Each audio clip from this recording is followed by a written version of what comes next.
When I saw the empty account, my hands went cold before my eyes could even process the number. 0. He didn't just take our savings, he took her future, our daughter's future. No note, no explanation. Just a text, hours later. Don't call me, you'll be fine, she'll be fine. By the time I found out he'd flown to Cabo with her, I wasn't angry, I was hollow. Then my 12-year-old walked into the kitchen, hair in a messy bun, still in her soccer jersey. She saw my face. She didn't flinch. Instead, she smirked. "Mom, don't worry, I handled it." Backstory. I met Ryan when I was 22. He was charming in a restless sort of way. The kind of man who could make a cashier blush and a bouncer let him cut the line. He talked about dreams like they were certainties, and I fell in love with the way he made life feel bigger. But marriage didn't make him steady.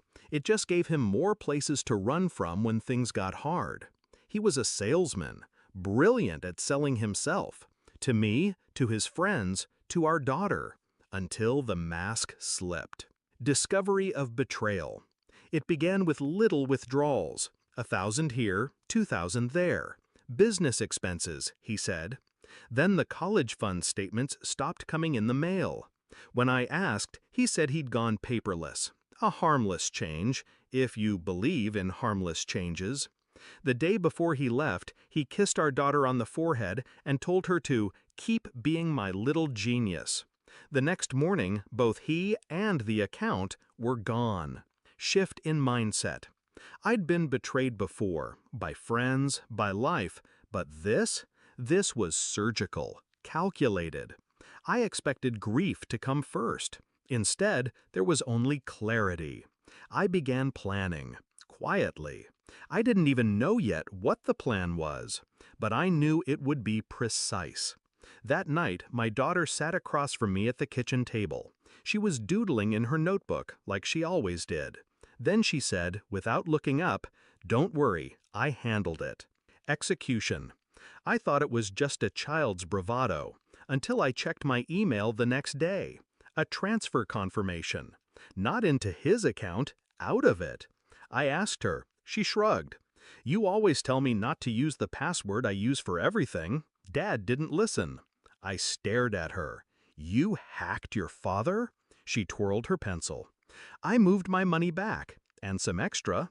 He shouldn't have left his crypto wallet logged in." It wasn't just the college fund. She'd found his side accounts, where he'd been hoarding cash he told the IRS didn't exist. She'd taken screenshots of everything. I didn't touch the money, not at first. I had her forward me the screenshots.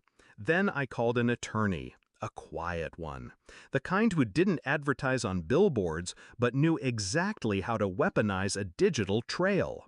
We set up a trust in her name, locked, untouchable. Then came step 2, the mistress. She wasn't just a fling, she was his coworker. A coworker whose divorce settlement had left her on probation with the SEC. My daughter had found the proof buried in his files, emails detailing their plan to funnel money offshore. Step 3, an anonymous tip to her ex-husband. Step 4, one to her company's compliance department. Step 5, a copy of everything, every incriminating file sent to Ryan's firm's legal counsel. Climax. It took 4 days. On the 5th, my phone rang. He was screaming about frozen accounts, about audits, about how I had ruined him. I let him rage. Then I said, "You didn't think you could steal from her and walk away, did you?" Silence. I could hear his breath, jagged. "She's 12, I continued, "and she outplayed you." He swore at me, then at her, then at the world. I hung up before he could finish. Resolution. That night, my daughter and I sat on the porch with hot chocolate. She didn't ask what he said. She just leaned against me and whispered, "Told you I handled it." The trust sits untouched, growing. The files are sealed in a safe. And Ryan? He's still untangling himself from investigations he doesn't know started in our living room. I'm not proud my 12-year-old knows how to destroy a man digitally, but I'm grateful she knows how to protect herself.